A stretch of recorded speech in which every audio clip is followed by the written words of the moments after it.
Oke guys, assalamualaikum warahmatullahi wabarakatuh. Welcome back to my channel. Apa kabar kalian semua seluruh subscriber setia yang hari ini masih tetap kita doakan agar masih tetap sehat dan semangat tentunya. Dan hari ini kita pengen ngebahas 3 aplikasi pinjaman uang online. Dan mungkin salah satu diantaranya ada yang sedang kalian gunakan. Atau mungkin ada yang masih sedang belum punya uang untuk melakukan pembayaran. Terus hari ini sedang ditakut-takuti. Baik dari pihak debt collection pinjolnya atau mungkin kalian menciptakan ketakutan itu sendiri. Sehingga kepikiran, kalian stres dan gak nafsu buat ngapa-ngapain. Oke, hari ini kita pengen ngebahas 3 dulu aplikasi pinjaman uang online ya. Yang pertama itu ada dari Kredit Pintar. Terus ada dari Rupiah Cepat. Dan yang terakhir ada dari aplikasi Adapundi. Dan mungkin hari ini kalian masih rada takut-takut ya. Takut didatengin sama debt collector lapangan pinjol. Terus mungkin pertanyaannya hari ini, apakah aplikasi ini ada DC-nya atau enggak bang? Apakah ini itu segala macam ya. Banyak banget pertanyaan dari teman-teman yang hari ini akan kita tuntaskan pada video kali ini. Buat kalian yang mungkin belum menekan tombol subscribe dan tanda loncengnya, silahkan ditekan dulu tombol subscribe dan tanda loncengnya agar kalian gak ketinggalan semua notifikasi video-video terbaru dari channel kita secara gratis. Oke lah, langsung aja tanpa banyak cuap-cuap, kita pengen masuk dulu untuk di aplikasi Rupiah Cepat ya. Kalian bisa melihat di belakang layar itu aplikasi Rupiah Cepat, dan sekarang sudah lewat jatuh tempo itu selama 660 hari. Lumayan lama ya, hampir sekitar 2 tahunan. Dan kalian juga bisa melihat di situ ya, itu kemarin sudah seharusnya jatuh tempo di tanggal 11 di bulan 1 tahun 2020, dan sekarang sudah di tahun 2021. Akhirnya kita masih belum mampu melakukan pembayaran dan dikenakan denda sebesar Rp334.461. Nominalnya dikit, dan hari ini kalian bisa melihat tagihan cicilan pertama itu sebesar Rp433.963 ditambah denda menjadi Rp723.201. Dan pertanyaannya, apakah aplikasi Rupiah Cepat ini sudah legal OJK atau belum? Itu pertanyaan yang paling banyak juga masuk ke kita, dan jawabannya mereka ini sudah legal OJK, sudah memiliki status terdaftar dan berizin di OJK. Dan apakah aplikasi Rupiah Cepat ini sudah punya debt collector lapangan atau belum? Sampai dengan sejauh ini, sepengalaman kita untuk di aplikasi Rupiah Cepat belum punya debt collector lapangan.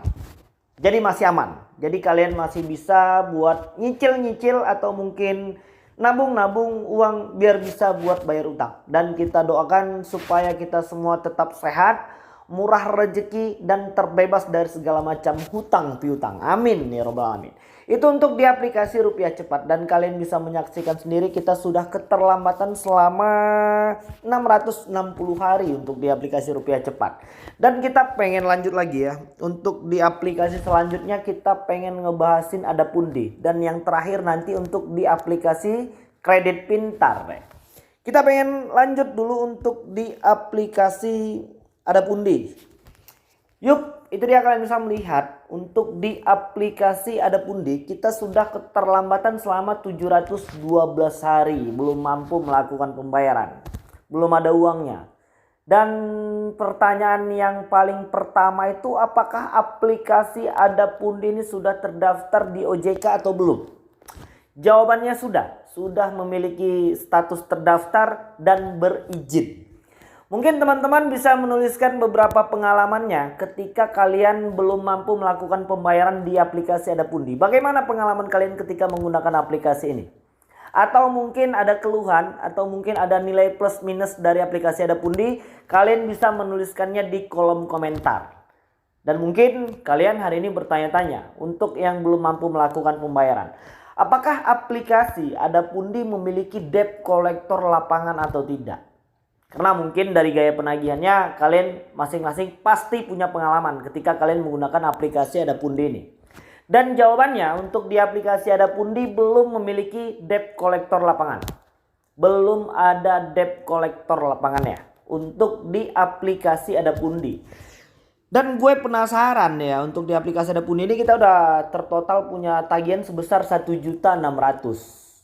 Apakah ini sudah wajar atau belum? Kita pengen cross check dulu ya. Dan disitu kalian bisa melihat ya, jumlah pengembaliannya itu menjadi 1.600.000. Kita pengen lihat dulu tagihan ya. Itu dia. Dan telah menunggak. Kita kemarin itu pinjamnya 800.000 dan sekarang sudah menjadi 1.600.000. Sama halnya seperti rupiah cepat yang tadi. Jadi aku pengen ngasih tahu sama kalian, kalau untuk aplikasi yang sudah terdaftar dan berizin di OJK itu, mereka tidak boleh memberikan sanksi biaya bunga dan denda itu melebihi dari 100% jumlah pinjaman awal. Jadi seperti untuk di Adapundi ini, kita tuh kan pinjamnya 800 ya. Sekarang tagihannya menjadi 1.600.000. Berarti sudah ada kelipatan di situ. Apakah itu boleh atau tidak, Bang? Jawabannya boleh. Yang terpenting itu tidak boleh melebihi dari jumlah pinjaman awal. Jadi kalau kita pinjam 1 juta, maka hari ini kalian belum mampu melakukan pembayaran, biaya denda dan bunganya juga tidak boleh melebihi dari 1 juta rupiah. Tidak seperti pinjaman uang online ilegal. Kalau yang ilegal itu mungkin kalau kita pinjamnya 2 juta bisa sampai dengan 20, 30, 40, 50 juta. Gimana mau bayarnya? Yang 2 juta aja kita susah hari ini ya.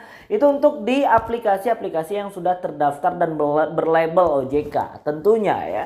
Dan yang selanjutnya, hari ini kita pengen ngebahas untuk di aplikasi Kredit Pintar. Ini merupakan salah satu aplikasi yang sudah tergolong senior ya. Dan sudah cukup lama dan ini sudah di-download puluhan juta orang. Dan apakah hari ini kalian masih punya hutang untuk di aplikasi Kredit Pintar?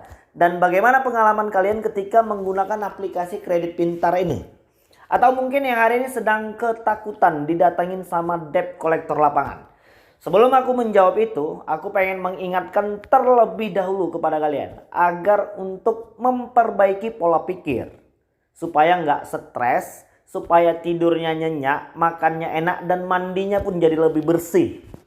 Jadi kalau hari ini kalian tuh terus-terusan menciptakan ketakutan-ketakutan sendiri ya, pasti kita akan terus terlena dengan semua masalah ini, dengan dinamika aplikasi pinjol ini.